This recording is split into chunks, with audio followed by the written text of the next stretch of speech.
government didn't bring it up to them because they didn't want anyone to know. They didn't want to put out any signal that might be perceived by the Russians or by the Ukrainians as any sign of lack of support. It was kept internal to the U.S. government. They've pointed to some emails that someone at the Department of Defense or Department of State, where Cooper received from unnamed embassy staffers, suggesting that there was a question about the aid. But her testimony was she couldn't even remember what the question really was, and she didn't want to speculate. There's not evidence that any decision makers in the Ukraine government knew about the pause. And just the other day, another article came out, I believe it was from at the time, the Foreign Minister Daniluk, explaining that when the Politico article was published on August 28th, there was panic in Kiev because it was the first time they realized there was any pause on the aid. So that was not something that was providing any signal either to the Ukrainians or the Russians because it wasn't known. It was 2 weeks later, after it became public, that the aid was released. The testimony in the record is that the pause was not significant. It was future money, not for current purchases. And it was released before the end of the fiscal year. They point out that some of it wasn't out the door by the end of the fiscal year. That happens every year. There's some percentage that doesn't make it out the door by the end of the year. And again, it's 5-year money. It's not like it's all going to be spent in the next 30, 60, 90 days anyway. So the fact that there was a little fix, Congress passed a fix to allow that $35 million to be spent. Something similar happens for some amount almost every year, and it was not affecting current purchases. It wasn't jeopardizing anything at the front lines. There's no evidence about that in the record. The evidence is to the contrary. Thank you. Thank you, counsel. Mr. Chief Justice. That was Patrick Philbin, legal counsel to the President. Justice, I have a question for both sets of counsel, which I'm sending to the desk.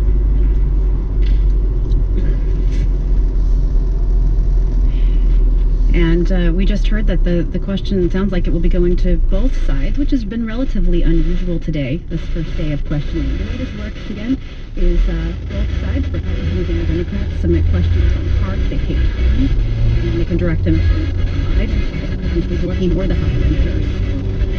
President and the House managers. President Trump's former chief of staff, General John Kelly, has reportedly said, quote, "I believe John Bolton," end quote, and suggests Bolton should testify, saying, quote, "If there are people that could contribute to this, either innocence or guilt, I think they should be heard," end quote. Do you agree with General Kelly that they should be heard? I think, counsel for the President, it's your turn to go first. That was Chief Justice Roberts reading a question from Senator Angus King. Thank you, Mr. Chief Justice, members of the Senate. This was a bit of a topic that I discussed yesterday, and that was information that came out in the New York Times piece about what is purportedly in a book by Ambassador Bolton. Jay Sekulow, attorney for the President. As I said, the idea that a manuscript is not in the book, in the manuscript in the book, is an exception of what the statement might be. There have been very forceful statements, not just from the President, but from the Attorney General. The Department of Justice stated that while the Department of Justice has reviewed Mr. Bolton's manuscript, the New York Times account of this conversation grossly mischaracterizes what Attorney General Barr and Mr. Bolton discussed. There was no discussion of, and this again, personal favors or undue influence on investigations, nor did Attorney General Barr state that the President's conversations with foreign leaders were improper. So that, again, that goes to the allegations that were in the article.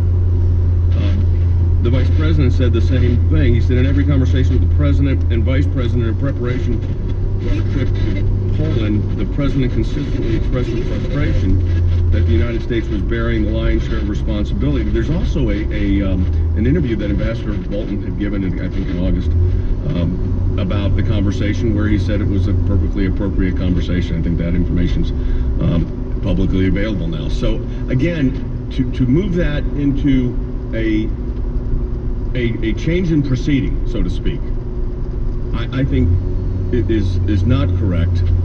The evidence that has already been presented, a accusation that if you get into witnesses, I'll do this very briefly, if you get down the road on the witness issues, let's be clear. It should not be, I certainly can't dictate to this body, it should certainly not be, though, that the House managers get John Bolton and the president's lawyers get no witnesses. We would expect if they're going to get witnesses, we will get witnesses, and those witnesses would then, but all of that, just to be clear, changes the nature and scope of the proceedings. They didn't ask for it before. Thank you, counsel. We just heard from Jay Sekulow, member of the president's legal team. Walking up to the front of the room here is Adam Schiff, congressman from Senator, the House Impeachment Managers team. He's the lead House Impeachment Manager. the President's former chief of staff saying that he believes John Bolton and implicitly does not believe the president, that Bolton should testify.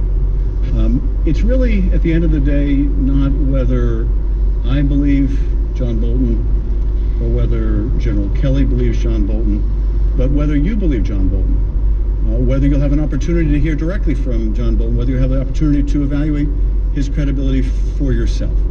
Now, there are a few arguments made against this. Some are rather extraordinary. It would be unprecedented, the suggestion, I think, is to have witnesses in a trial. What an extraordinary idea. But as my colleagues have said, it would be extraordinary not to. This will be the first impeachment trial in history that involves no witnesses if you decide you don't want to hear from any, that you simply want to rely on what was investigated in the House. That would be unprecedented. Yes, we should be able to call witnesses, and yes, so should the president. Relevant witnesses. Now, the president says that you can't believe John Bolton, and Mick Mulvaney says you can't believe John Bolton. Well, let the president call Mick Mulvaney, another relevant witness with first-hand information. If he's willing to say publicly, not under oath, that Bolton is wrong, let him come and say that under oath. Yes, we're not saying that just one side gets to call witnesses, both sides get to call relevant witnesses. Now, they also make the argument implicitly, you're just going to take, this is going to take long, Senator's got to warn you, if you run a real trial, it's going to require witnesses, and that's going to take time. And I think the underlying threat, and I don't mean this in a harsh way, but is we're going to make this really time-consuming. The deposition took place very quickly in the House. We have a perfectly good Chief Justice behind me that can rule on evidentiary issues. What's more, the president has waived and waived and waived any claim about national security here. By talking about himself, by declassifying the call record, we're not interested in asking John Bolton about Venezuela or other places or other countries, just Ukraine. And if there's any question about it, the Chief Justice can resolve. These are relevant questions to the matter at hand. What you cannot do is use privilege to hide wrongdoing of an impeachable kind and character. Manager. The senator from Utah. That was Congressman Adam Schiff of California. On behalf of myself and Senators Cruz and Hawley. Senator Mike Lee of Utah. Question now from the Republicans. This is live special coverage of the impeachment trial of President Trump. We're watching as Chief Justice John Roberts waits for a question to be sent to the front of the Senate, where he will read it, as the procedure has been all day long. Taking turns, questions from both sides. Counsel for the President. Is it true that Sean Misko, Abigail Grace, and the alleged whistleblower were employed by or detailed to the National Security Council during the same time period between January 20, 2017 and the present? Do you have reason to believe that they knew each other? Do you have any reason to believe that the alleged whistleblower and Misko coordinated to fulfill their reported commitment to, quote, do everything we can to take out the president, end quote?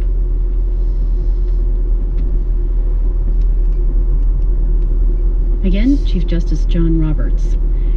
Patrick Philbin with the President's Mr. legal Chief team Justice, here. Senators, the only knowledge that we have, that I have of this, comes from public reports. I gather that there is a news report in some publication that suggests a name for the whistleblower, suggests where he worked, that he worked at that time while detailed the NSC staff for then Vice President Biden, and that there were others who worked there. We have no knowledge of that other than what's in those public reports, and I don't want to get into speculating about that. It is something that, to an unknown extent, may have been addressed in the testimony of the Inspector General of the intelligence community before Chairman Schiff's committees, but that testimony, contacts with the whistleblower, contacts between members of Manager Schiff's staff and the whistleblower are shrouded in secrecy to this day. We don't know what the testimony of the ICIG was. It remains secret. It has not been forwarded. We don't know what Manager Schiff's staff's contact with the whistleblower have been and what connections there are there. It's something that would seem to be relevant since the whistleblower started this entire inquiry, but I can't make any representations that we have particular knowledge of facts suggested in the question. We know that there was a public report suggesting connections and prior working relationships between certain people. Not something that I can comment on other than to say that there's a report there. We don't know what the ICIG discussed. We don't know what the ICIG was told by the whistleblower. Other public reports about inaccuracies in the whistleblower's report to the ICIG. We don't know the testimony on that. We don't know the situation of the contacts, coordination, advice provided by Manager Schiff's staff to the whistleblower. That all remains unknown. But something that obviously, to get to the bottom of motivations, bias, how this was all, this inquiry was all created, could potentially be relevant. Thank you. Thank you, counsel. We just heard Senator from New Mexico. Patrick Philbin, Mr. counsel Chief to the Justice, President. I send a question to the desk for the President's counsel.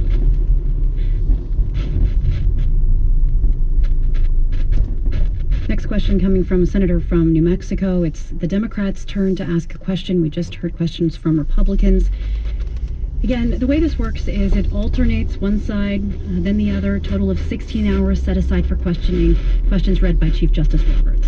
When did the President's counsel first learn that the Bolton manuscript had been submitted to the White House for review, and has the President's counsel or anyone else in the White House attempted in any way to prohibit, block, disapprove, or discourage John Bolton or his publisher from publishing his book?